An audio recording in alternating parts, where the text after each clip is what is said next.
Yeah. I've seen you naked.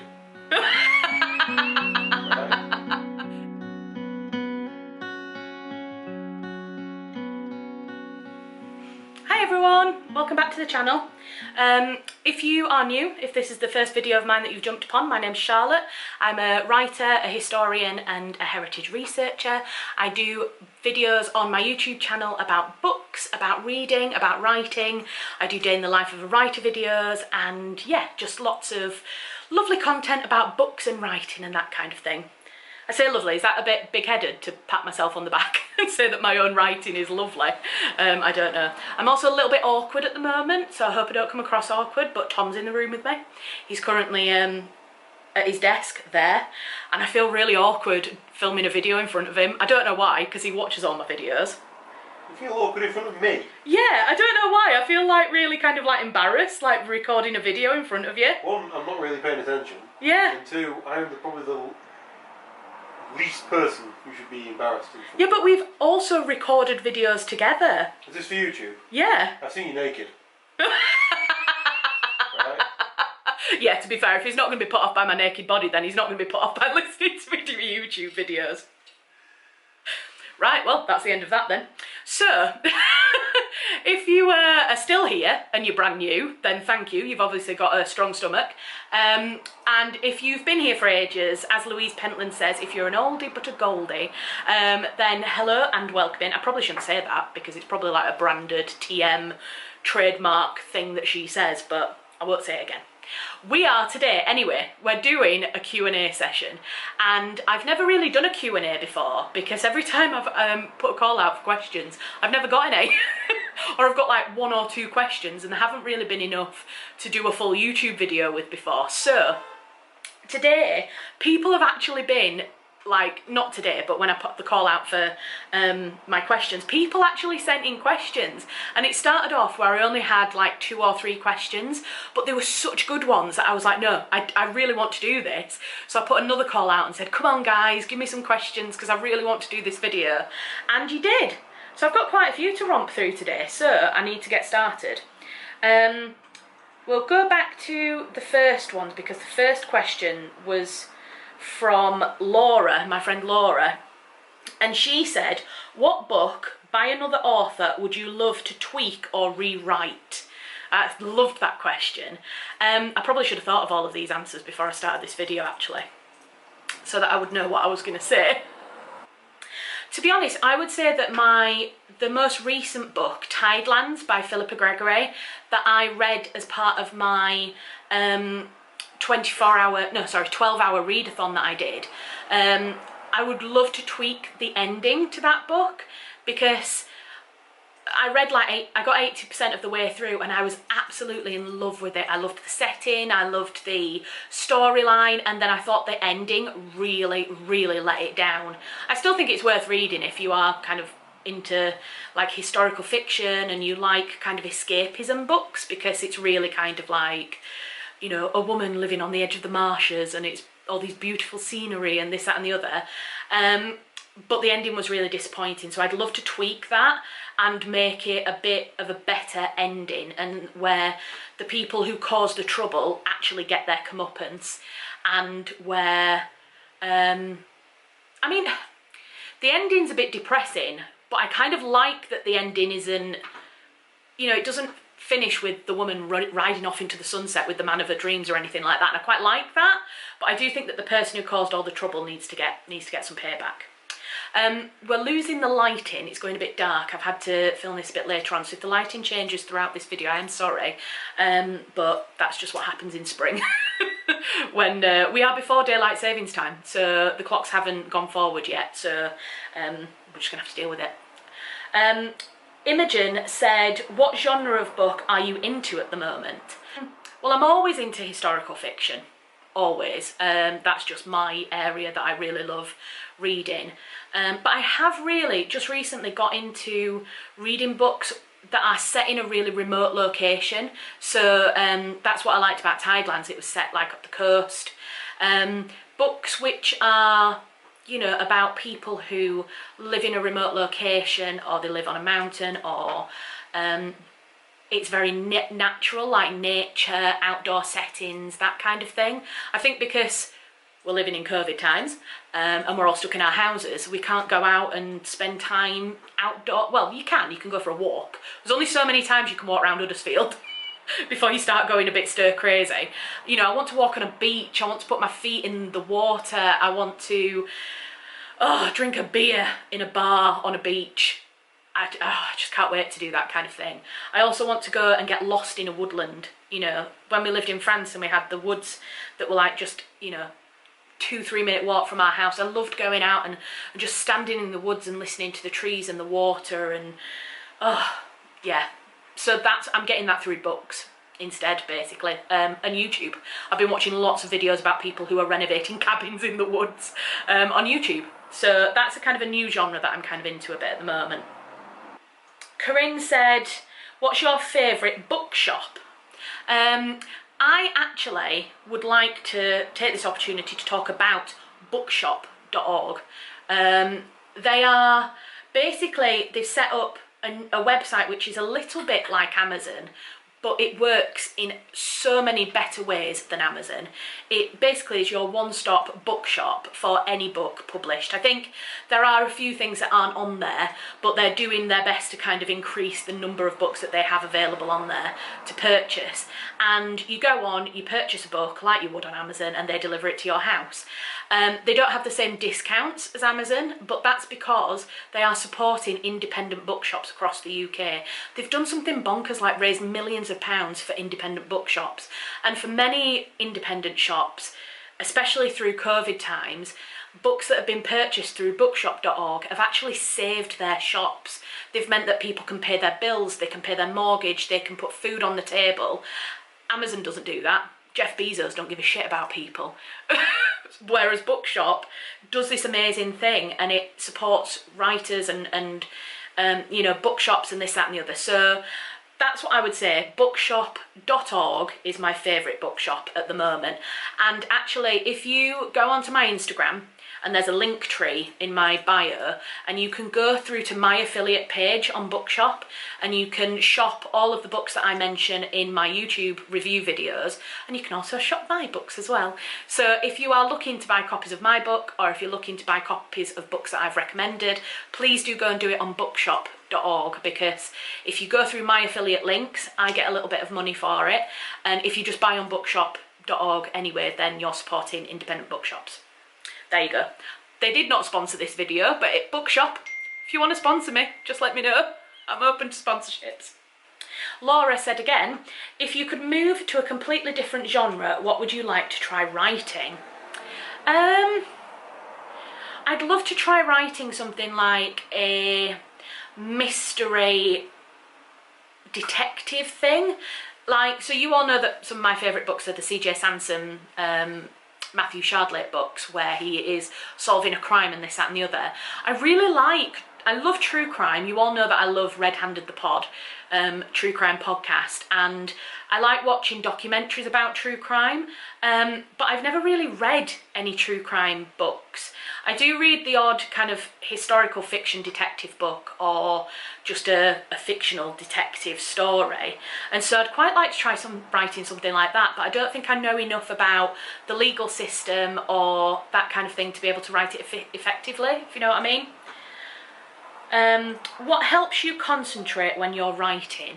So I have a couple of things that I do to help me kind of keep on track when I'm writing. One of the things I do is listen to Ambient Soundtracks. There is actually a YouTube account that I subscribe to called Ambient Worlds, and they are amazing. They basically take movies and video games and the soundtracks and make them into really long ambient versions, and they put things like water sounds, sounds of the wind, rain, lots of different things over the top of them to make this kind of wonderful, like, immersive ambient soundtrack. They've got things like Harry Potter, Disney films, Skyrim game, what else have they got? Assassin's Creed soundtracks, basically loads of different things, TV shows. They've got like an Outlander one on there. So I really like listening to them, and they're like, you know, some of them are like 7 or 8 hours long, so you can put them on in the background I pay for a YouTube premium account because basically I can't deal with adverts. And so, well, I say I can't deal with adverts. I don't mind watching adverts for people that I subscribe to their channel because I appreciate that that gives them revenue. But what I don't like is if I'm listening to an ambient soundtrack, I don't want to be interrupted every 10-15 minutes with an advert. So that's why I got the YouTube premium account, because it just means I can listen to like 8 hours of content without any adverts. So I put those on. Most of the time I then minimise the window so that I'm not looking at YouTube and getting distracted by other videos. And I listen to those and I just try and get in a zone with that music, and it really helps because it takes away kind of like audible distractions. And I don't work very well in silence. Some people really do, they need complete silence to work. I can't, so I need something on in the background. The other thing I do is I kind of break my work down into manageable chunks and then I reward myself. So if I know I've got like a particular word count that I need to hit, I will write really solidly for say like 35 minutes or 40 minutes, and then I'll take a 10-minute break. I think it's quite similar to something called the Pomodoro method. I think I'm pronouncing that right. And it's where you have like regular work periods, then you have a break, then you work again, then you have a break. And I didn't know it was part of a particular method. It was just something that I did. I actually started doing it in my 3rd year of university when I was doing my undergraduate degree, because I was reading loads of books for my degree. Things like Oliver Twist I had to read in like 3 days. So what I would do is I would break the pages up into like 50-page chunks, and after I'd read 50 pages I'd reward myself with either like a coffee, or I'd watch an episode of Most Haunted on YouTube, or I'd go make some toast or something like that. And it really works for me. It's just a way for me to kind of chip away at a target without feeling overwhelmed by the amount of work that I've got to do, because I'm just focusing on, right, I've got the next 30 minutes and then I don't have to think about anything else. Do you like reading or writing poetry? No. I know that's really controversial because most writers love poetry, but to be fair, there are some poems that I read and I think that's really beautiful, but I get too caught up in the rhyme. So I'm like, I don't like poems that don't rhyme. I'm a bit of a kind of simple person when it comes to poetry. I like ones that rhyme, but then I get caught up in the rhyme. I think being in the UK, doing GCSE English, where you had to read the poems of Seamus Heaney, have forever put me off poetry. And it's not because Seamus Heaney is a bad poet, he's actually really great, but there's something about being forced to read something in school that means that you then never want to read it again as an adult. Even if I loved English at school, I just don't really want to do that anymore. So yeah, I don't, to be honest, I don't like poetry. I don't think I'd be very good at writing it, because I'd just be like rhyming moon and June. I don't even know what else rhymes with moon and June. Bloom. That's one of those like kind of, what's it called when like something rhymes but it doesn't rhyme? There's a word for it, isn't there? I know there is, but yeah. Sorry. I'll read any poetry that other people have written, like my friends and family. If anybody wants to write poetry, then I'm more than happy to read over your stuff. Just wouldn't be my first choice. If I was on a desert island and the only thing I could access was poetry, then obviously I would read it because I still want to read. And maybe it's one of those things, the more practiced you become, the more poetry you read, the more you... Cat's getting jealous. The more you get into it. I actually tell you, I would really like to read... I was just about to say her name and I've completely forgotten her name. Oh, she's an American writer. If I can remember her name, I'll put her name up here. But basically, she's a poet, or she was a poet when she was alive. And I'd really like to read her stuff because I've heard so many amazing things about her works, and yet I've never actually read any of her stuff. So I would like to read her stuff. If I still don't like poetry after that, then I don't like poetry. Have you ever bought a book just because you liked the cover? Yes. I pick my books like I pick my wine. They have to have a nice cover on them. Yeah, I'm completely and utterly sold by a good cover, which is why when my book covers were being designed, I was really pernickety about how it looked, because I thought, I read a lot, and I'm sold by a book cover, so I knew that it had to be nice to appeal to people. There's a bit of a fad at the moment going round for like graphic book covers that are really bold and have like bold designs on them. I'm not so much into those. I've been I really like beautiful book covers. Actually, having said I don't like bold covers, I did love Girl, Woman, Other. I thought that book cover was beautiful. I'm looking at my bookshelf, by the way, trying to think of some that I looked at that were really beautiful recently. The colour purple, that was a really beautiful one, and that was graphic designed as well. So maybe I'm talking utter bollocks when I say that I don't like graphic design ones. I think, Laura Purcell's books are absolutely beautiful to look at. The designs of them, they're so well thought through. The Silent Companions had the keyhole cut out into it, and the corset was beautiful. It has like gold detailing of a feather on it. I think her books are lovely. The hardback ones, the softbacks are just softbacks. The paperbacks are just they're pretty standard like other paperbacks, but the hardbacks are absolutely beautiful. So yes, I am very often driven by a book cover. I think, you know, people say, oh, don't judge a book by its cover, but we do. I think you can try and avoid doing it, and you can think, well, I'm not going to judge it, but I think we are attracted to things visually, and yeah. I will say that I've picked up some books that have had beautiful covers that have been terrible, just like wine. I've picked up some wines that I've thought that bottle's really cool and the wine's been awful. So I should have learnt my lesson really, but you know, oh well. If you could be a character from a book, who would you be? That's a really good question. There's so many characters that spring to mind when I think about that it's hard to kind of like just settle on one. I really like stories about people who like start researching something, like their family history, or they go somewhere and they find something and they start researching, and then it leads on to like uncovering a mystery almost. So I think something like that would be really cool. So like in Labyrinth by Kate Moss, the main character in that, she's called Alice. I'd love to be her character actually, because she starts off where she's in Carcassonne and she's doing the dig, and she finds does she find a place?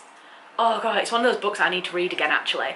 And she starts investigating, and she gets caught into this web of like mystery, and she almost dies at one point, and this, that and the other, and then at the end she is living in rural France in this beautiful house, and I think her character is so interesting. She has such a cool story. So yeah, I'd love to be her. So Kate Moss, Labyrinth. If you haven't read that book, by the way, you've got to. It's really good. It's all about kind of mysteries and the kind of, is it about the Grail? She says. You've got to read it, and then she can't tell you what it's about. Oh dear, that's so me. What is your biggest ambition as a writer? To be honest, my biggest ambition as a writer is to be published for fiction, and to have a fiction book that sells really well and that people want to read. If I could ever be like you know, Sarah Waters or Kate Morton or Laura Purcell or CJ Sansom, that would just be the absolute pinnacle of my life, to be honest. That would be amazing. To be in a position where, I suppose it's kind of two-pronged, is that really. One, to be able to write fiction and have people read it and really enjoy it and want more is one thing. And also, if I was in that position where my books were selling and they were doing really well and people knew my books and enjoyed them, then I would only be writing. That's probably one of the biggest ambitions really, is to get to a stage in my career where I can just write books, because at the moment my books don't bring enough income in for me to support my writing. So I make money through marketing and doing writing projects for other people. I'm doing a couple of ghostwriting projects at the moment, and doing things like that on the side. So whilst I'd love to continue to do those bits and pieces of work, sorry, there's a train going by. whilst I'd love to continue to do those bits of work, it'd be really nice to do them as and when I wanted to, and my writing to be my career, rather than kind of doing those to bring the money in to support my family, and then writing when I get the time. So that's kind of my second biggest ambition. Which 3 fictional characters would you invite for cocktails? Oh, Nina, that is such a good question.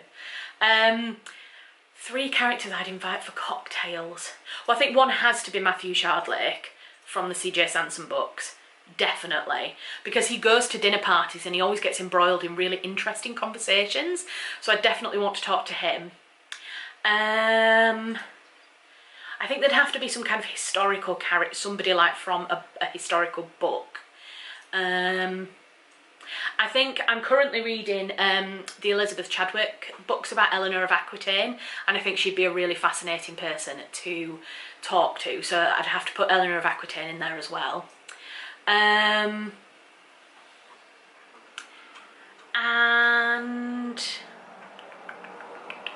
who else? I think one of the characters from Girl, Woman, Other would be really interesting to bring along to the story. I can't remember any of the specific names at the moment, but there was one lady who lived in a farmhouse, and she talked about having her family around her and the generations of her family coming and going, and how she raised her children and then her grandchildren, and that kind of, I find like elderly people and older people really interesting and really fascinating, because they've got such like wide stories. They've got amazing stories of like, oh, I did this and I did this and I did this and I did this. They've got, like, for obvious reasons, they've lived such a long life, and I love hearing how things change over time. So hearing about like, oh well, I used to do this and then my family did that, and oh well, what, you know, things used to look this way. And I love the idea of talking to somebody about like living in one place but witnessing change and witnessing movement. Maybe it's just the way that was written, to be honest, because I think I get the impression that that character probably would just be a bit bitter wouldn't really want to talk to me about that kind of thing. I would also really love to talk to the main character of The Tattooist of Auschwitz, the actual historical chap, because it sounded like he had such a fascinating life. And I know this is a really controversial opinion, but I didn't think the Tattooist of Auschwitz book did him justice. I didn't think it was the best book. So I would really love to speak to him about his experiences in Auschwitz and throughout the Second World War. Stopped recording then. Yeah, that's quite heavy, isn't it? We've got like a medieval person, we've got a 12th century woman, we've got a housewife. Who else? Dean from Supernatural. That's true. Now, I wouldn't invite Dean from Supernatural for cocktails, I'd just invite him into my bed. Wow. You went there, eh? I suppose I'd have to butter him up with some cocktails first, wouldn't I? I'd just butter him up with burgers. Just get a load of burgers and surround myself in burgers. Oh, I'd get 2 burgers and put them on each of my boobs. Just be like, hey babe. I suppose the problem is that I'm just looking at my books up there, and I probably shouldn't do that. I should think fictional characters in my mind and not just think books that are in front of me. I mean, I could invite Mr. Darcy, but I mean, I feel like that's a bit obvious. Yeah, that's a good question. I'm going to have to think about that. I tell you what, if you, I've been meaning to talk about this anyway, but if you only follow me on YouTube and you don't yet follow me on Instagram, I'm actually doing monthly live videos on Instagram, which I've entitled Coffee and a Catch-Up, but to be honest, we mostly bring wine and we do them in an evening. And they're basically live videos where I come on Instagram for an hour, 2 hours, and talk about what I've been up to that month, what writing jobs I've done, any kind of advice that I've got for writers, anything in particular about current events, books, loads of different stuff. That's basically what my lives are about. And I'm going to have a think about this question, and I'm going to come back and I'm going to readdress the question in my next live video, which will be at the beginning of April. They're always at the beginning of the month, so they're like the first week of that month. I'll announce on Instagram when it's going to be within that week, and then I'll go live within that week. So the next one will be at the beginning of April, and I'm going to think about this a bit more because I feel like I need to properly mull the question over and then come back with proper answers. So if you want to know more about that question, then come along to Instagram at the beginning of April and join me on my live and I'll answer it then better. Do you do all your research before you start writing, or do you research until you have enough to start? Yes, I basically do my research first and then I write all in one go. But it's a bit weird how I do it because I tend to research for as long as I possibly can, and then I'll get to a point where I'll be like, shit, there's only 6 months left, I better start writing. And so then I start manically writing. But what I tend to do is I can hit a really high word count in a single day. So I think when I was writing my manuscript for the private client that I'm working with at the moment, I think there was one day where I wrote like 8,000 words in a single day. I still don't know how I did that, but it's basically I've done that much research that I've got the stories in my head, I've got it all there, I've got notes in front of me, and then I just literally sit down and bash out the stories onto my computer. So yeah, I do kind of tend to put the research first and then the writing afterwards, but I always get to a point when I'm writing where I'm like, we had to pause for a little bit because crazy hair, my camera overheated. So we're back again. I can't remember where I was in the middle of that question, so I'm going to move on to the next one, so I'm sorry if I didn't answer that properly. I think it was about researching and writing, but yeah, hopefully I kind of answered that a little bit. So the next question is from Kimberly, and it says, do you journal? Do you journal? Do you journal, and if so, what are your oh god, I'm hungry, it's the end of the day. Do you journal? And if so, what are your favourite journals to use? I don't journal at all at the moment. I used to write a diary when I was a teenager and I still have them somewhere. I read through them not so long ago and I was very embarrassed. Yeah, no, I don't journal now. Like I said, did as a teenager, but I don't anymore. It's something that I think, I don't want this to sound really pretentious, but I think because I write so much during the day, writing isn't really a relaxing thing. It is because I don't get tense and I don't get stressed when I write. I really truly love doing it, but I write so much during the day I don't really want to write as my kind of relaxing me time kind of stuff. So I tend to read. I read books and I cross stitch and I watch telly with Tom and we cook and we drink wine and we eat good food, and those are my kind of like relaxing things that I do for myself, my self-care things.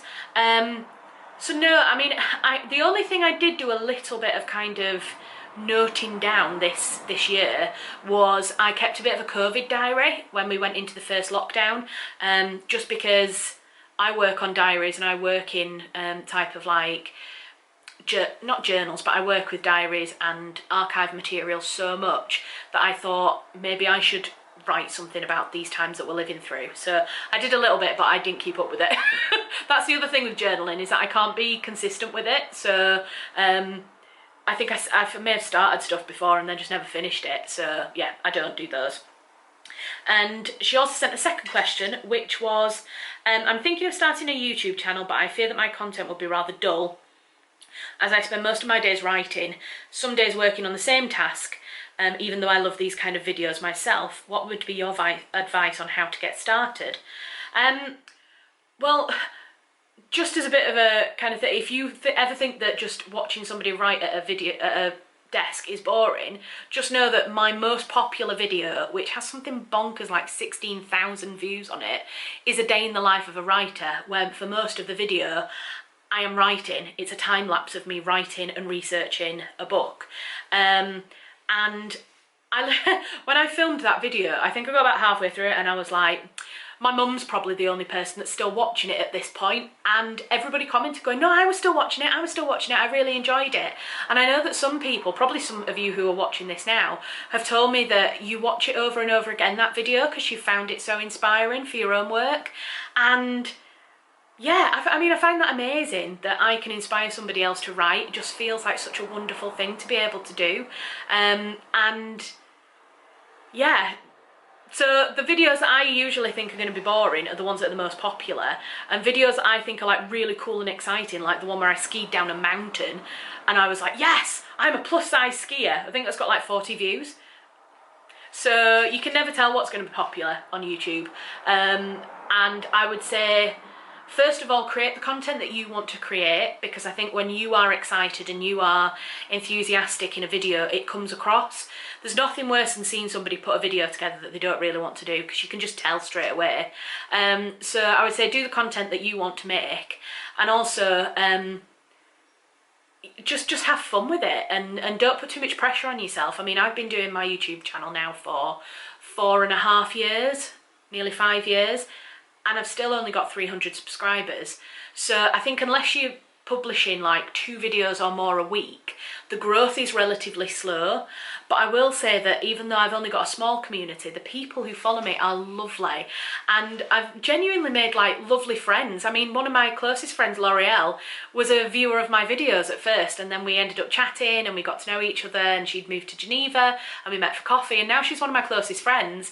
So it's amazing the community that you get on a YouTube channel. So, you know, yes, I've had a couple of negative comments over the time. Luckily, I've never been like really hard trolled by anyone, but it will come at some point. It's part and parcel of putting your face and your stuff out there into the world, in the same way that I'm sure there are people that have read my books and don't like them.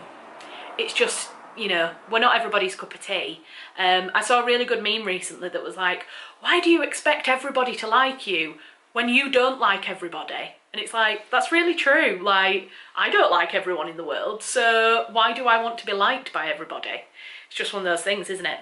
Oh God, I'm getting the heat message again. Right, let me try and do this quickly. There were 2 questions left. One was, what were your favourite books as a child?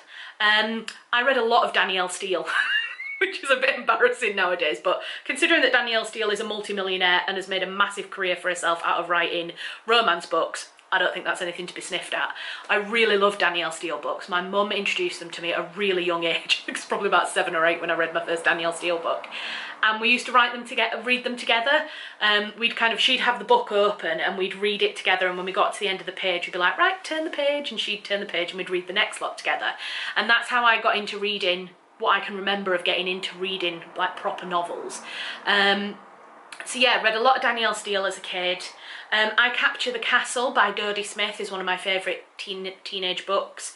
I read, one of the books that I really loved was called Sadie's Ghost, and I can't remember what the writer was called, but it was basically a ghost story for teenagers, and it was amazing. I loved that book so much. It had the creepiest book cover. I had to put the book under like a cushion when I went to sleep because it glowed in the dark. It was a really creepy book. If I can find a cover of it, I'll put a picture up here. It was a really, really good ghost story, and I loved it as a kid. I also read the Harry Potter books. If you want to know my opinions on J.K. Rowling, then join me for my live video at the beginning of April on Instagram. We're going to be talking about J.K. Rowling and how my opinions of her have changed, but how I am actually going to be continuing to read the books and watching the films.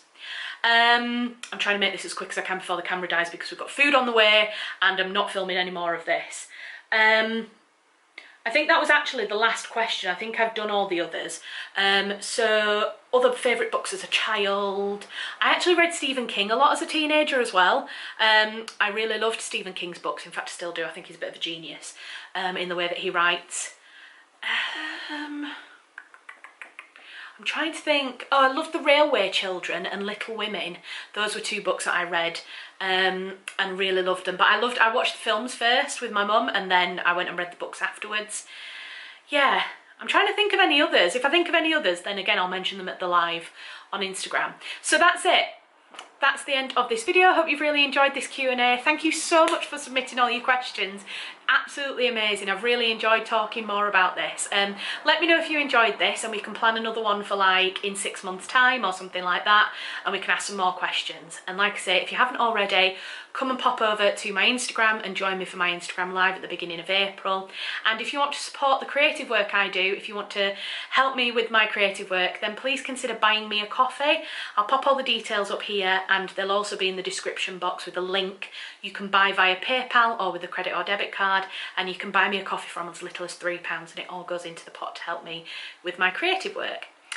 So yeah, that's it. I hope you've all enjoyed the video. I hope you all are having a good day wherever you are in the world. Stay safe, keep wearing a mask, wash your hands, and yeah, I'll be back again in another fortnight with another video. Okay, take care, bye!